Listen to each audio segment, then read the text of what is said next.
The reason why certain people turn to philosophy, why I became a philosopher, was that since I was a little boy, I always felt that existence as such was weird. I mean, here we are. Isn't that odd? Of course it's odd. What do you mean by odd? Well, it's what's different from even. I mean, what's odd stands out. What's even lies flat. But you can't see the outstanding without the flat background. Here's the thing standing out. It's odd. Each one of you is odd. Strange, unique, particular, different. How do we know what we mean by that, except against the background of something even, that is not differentiated, like space? And so you get this philosophical itch. You begin to scratch your head and think about, why is that so?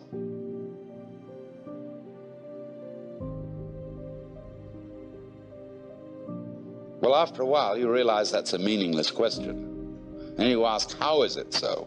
Well, that leads you into science and other investigations. So you want to know, what is it?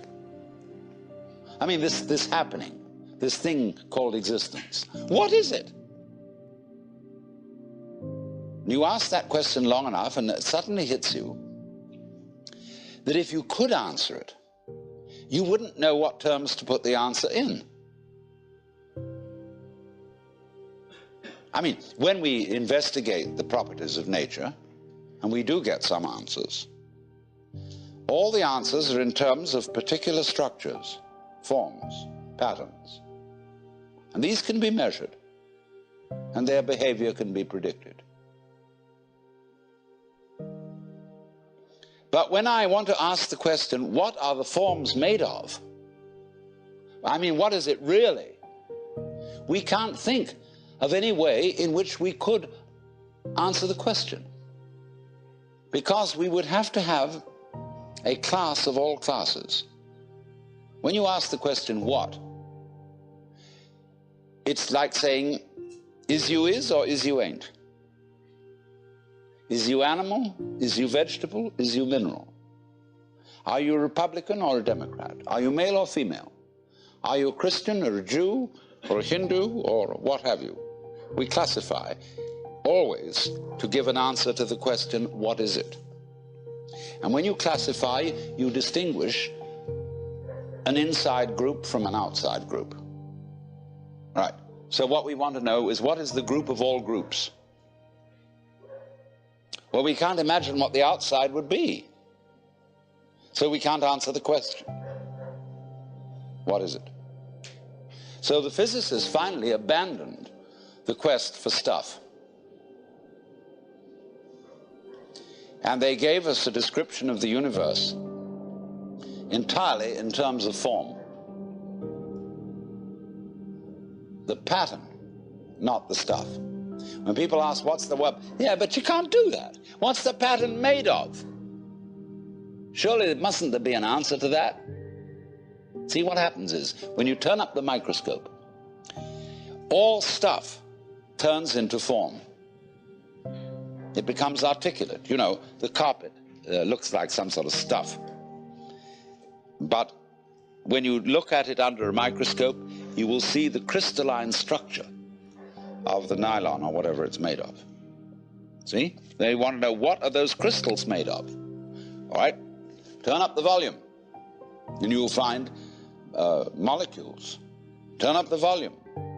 You find wavicles. But we think the wavicles must be of something. But of course they're not. We find substance or stuff totally vanishes. We say, does it matter? What does that mean? Does it matter? Is it important? In other words, does it measure up to anything? Matter comes from a Sanskrit root matra, which means to measure. So from this root matra, we get going on into Sanskrit, we get the word maya. And maya is generally translated illusion, although it also means magic, creative power. The word illusion, switch over, we get that from Latin, and that comes from the Latin ludere, to play. Let's pretend that we matter. See, the world is a musical phenomenon.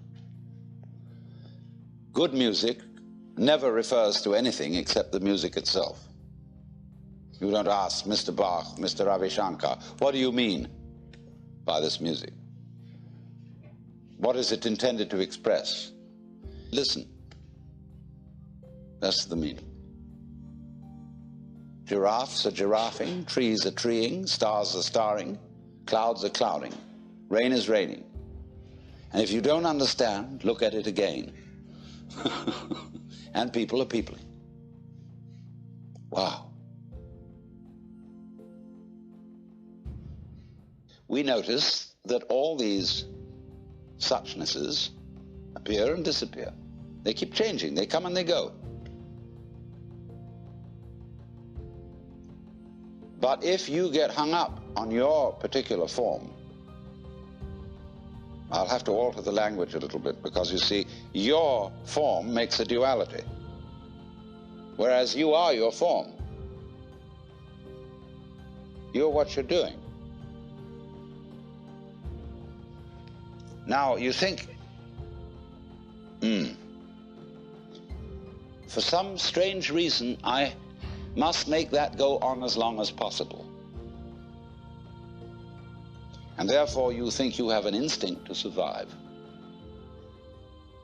And so the only thing anybody can agree about today, so far as the discussion of ethical and moral problems are concerned, is that we ought to survive.